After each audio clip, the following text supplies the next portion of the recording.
Hi, my name is Barry Williams. I am primarily a wood whittler. I've been doing it, well, I hate to say the number of years, but it's quite a few. I'm not a wood carver. A wood carver takes talent and expensive tools I don't have either. But this, anybody can do. If you're really ambitious and have a good sharp knife, got a lot of time, this is what you can do with a 2x4. It was done entirely with a pocket knife, like the one I shown recently. Well, here it is. That particular knife. You'll notice that it's never been sanded nor painted, and that's on purpose. First of all, I don't like to sand anything. I won't paint anything. And most of what I do with a pocket knife, except the chip carving. It's obviously not a profession. It's not really that expensive once you get a few knives, like this particular knife here. That's one that I got. I think it cost me a nickel because the knife collector didn't want it because it's worn down too much. So I can only say that a perfect hobby if somebody likes to work with wood. I have different kinds of tools, as I have said before, but this is a specialized tool here. This is a 6-in-1. In other words, you can loosen the blade and take this particular one out and put a different one in. I like to use a pocket knife because it's more convenient.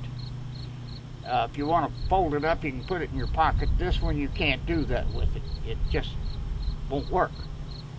And this is, however, an excellent tool for getting into these close places that you need to get in.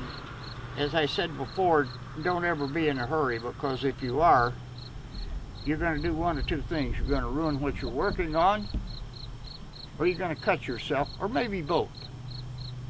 But if you decide to do this, make sure that you're doing it with a sharp knife, because a dull knife will cut you, but it won't cut the wood. Now, I use mostly basswood, mainly because it's reasonably firm, but also not very grainy.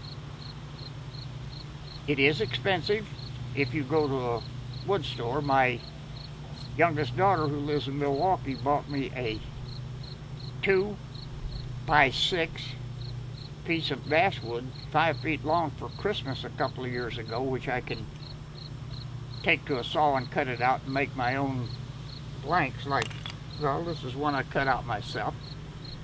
I asked her what she paid for it, and she says, you don't want to know. So it is expensive wood. Here's one of the shoes as it looks before you do anything with it. This is somewhere in between, and this is the finished product. This is what I call a Christmas star. It's the only thing that I do in the way of chip carving. Here is a chip carving knife. The most expensive knife that I own, and it's only good for one thing, and that's chip carving.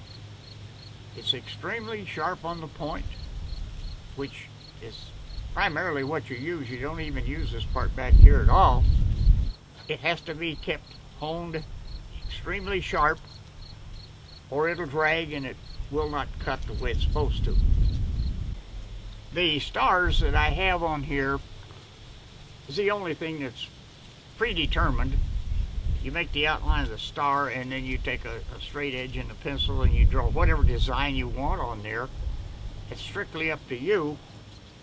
As you can see, I've done a couple of these already. Then after you finish getting these chipped out, then you simply take it to a bandsaw and cut the thing out. Now, to properly chip carve something, of course, you like to have something to hold on to. You go at a 45-degree angle, and you start light, then you go heavy and heavy and heavy, and then you turn around and do the same thing the other way, down to where you were, and then you come out with a light cut to the edge.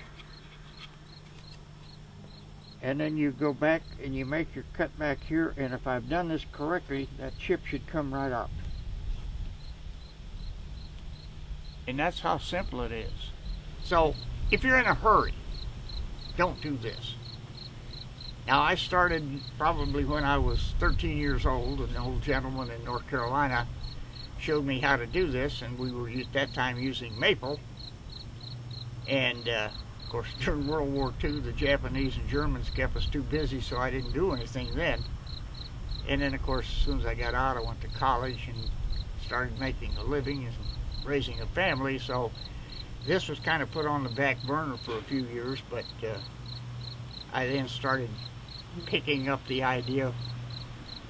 Maybe 10 years ago I resumed, well, maybe 20 years ago.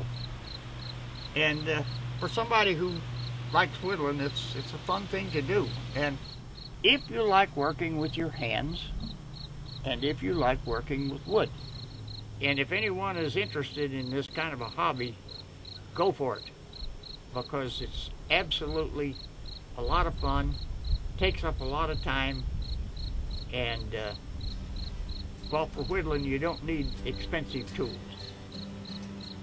And I thank you for listening, and hope that you have a good day and a good sharp knife to whittle with.